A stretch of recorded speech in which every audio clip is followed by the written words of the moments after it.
Hello, welcome to the Ultimate CPA Exam Study Guide. And I'm going to be walking you through this template that you can either have in Google Sheets or Microsoft Excel.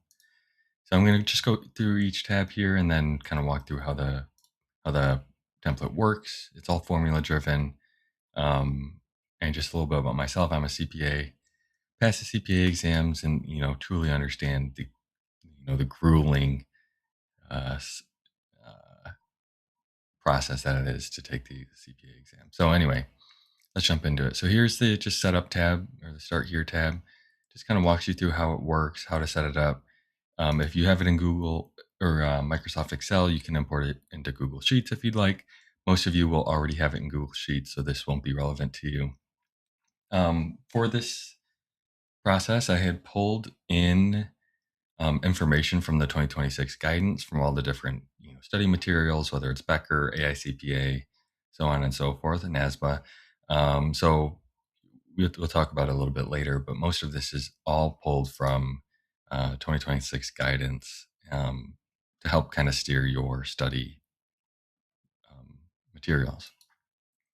Onto the setup tab. So this is your setup tab where you select which exams you're going to be taking, your study start date, your exam date, what exam that or what result that you had, what score you received, and whether or not you have enough time to take the exam. So starting from the left, obviously you select what exam you're going to be taking, what type of materials you are going to be utilizing. So you've got the main ones here. So whether it's Becker, UWorld, Gleim, Surgent, Ninja, Universal CPA, and then you also have the ability to add in some custom ones that you find, whether you find them online or otherwise. Your study start date, exam date, and then score release date if you'd like to add that as well. The hours goal is pulled in directly from the NASBA website, what they expect for each exam. And then you put in how many hours per day that you'd like to study. I understand some people are studying for the CPA exam while they're working. They might only have 2 hours a day, while other people might be doing it full time and can put in a full 8 or what have you. From there, it'll calculate how many days you have left until the exam, and then if you have enough time based on the hours goal and how many hours per day that you're going to be utilizing. So you can see here, I put in some fake exam start dates and end dates, and then how many hours per day I'm going to be studying. For reg here, I likely won't have enough time to get through all the materials and feel good about the exam, giving myself only 24 days of studying 2 hours a day to reach that 100-hour goal for a reg. So continuing on, you can put in your exam scores here, and it'll tell you, or like kind of cross it off whether or not you passed or not.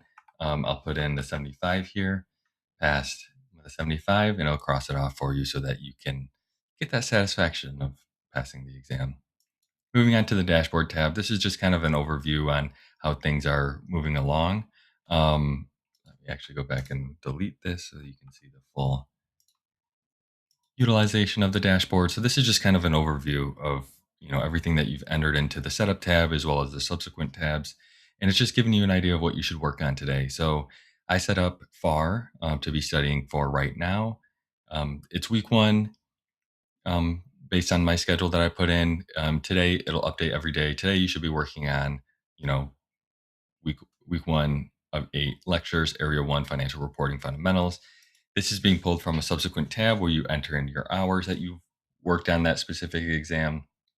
We'll get into that a little bit later, but this is just an overview. How, like, where are you sitting? How are you sitting? What should you be working on? So on and so forth. Moving on to the study plan tab. This is where it starts pulling in unique information based on the materials that you're going to be utilizing. So I pulled in a lot of different materials, like the drop down, whether it's Becker, Gleam, Ninja, what have you.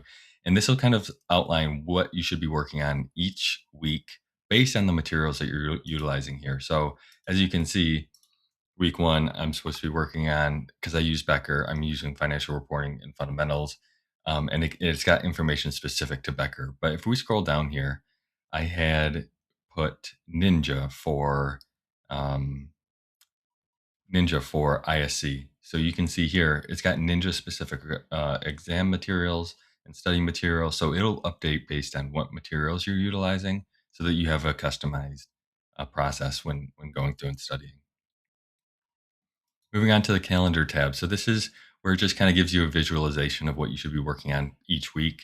It's color coded based on lectures and multiple choice, what exam you're studying for. If you want to look ahead, let's say I want to look at what's my FAR schedule look like instead of audit. So this is obviously right now. Okay, so this week I should be working on FAR on the lectures, and then I'm going to move into the multiple choice. And then if you keep scrolling down, you can see it kind of lays out specifically for FAR what my 3 month plan is going to look like. Again, this is all formula driven. So if you have a different, if you have a shorter amount of time or a longer amount of time, it'll spread it out for you so that you can get a good idea of um, what your exams structure is supposed to be looking like. Let me go back to audit, and you can see, okay, after FAR, I'm going to be taking audit, and this is what it's going to look like for audit specifically when I'm studying for audit. And then obviously you can click all, and then it just has the next. I only have to have it scheduled out for what is that, 4 or 5 months. Um, but anyway, it'll give you a good idea of what your calendar looks like. Moving on to practice tracker. So this is where it gets really granular based on the exam, materials that you're utilizing. So again, for Becker, we have multiple choice questions for each individual module. We have TBS um, uh, modules. We have mock exams, so on and so forth. And again, if you move down to ISC, we have the Ninja specific course information here. And then again, you put in how much information or I'm sorry, how you performed here, and it'll automatically, prompt you to retake the exam if you didn't do well.